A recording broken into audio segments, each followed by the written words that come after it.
Punya harta 4,5 rupiah triliun, Hotman Paris tak malu makan mie ayam kaki lima. Pengacara kondang Hotman Paris terkenal dengan harta dan kekayaan yang melimpah.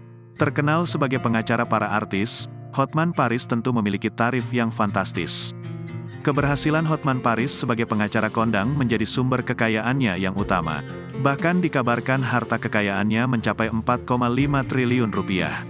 Ia bahkan memiliki julukan sebagai pengacara 30 miliar rupiah. Tak heran jika ia memiliki kehidupan glamor yang selalu menjadi sorotan dan menarik untuk dikulik.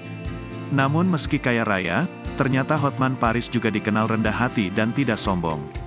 Terbukti, Hotman Paris ternyata mau makan mie ayam sambil ngemper.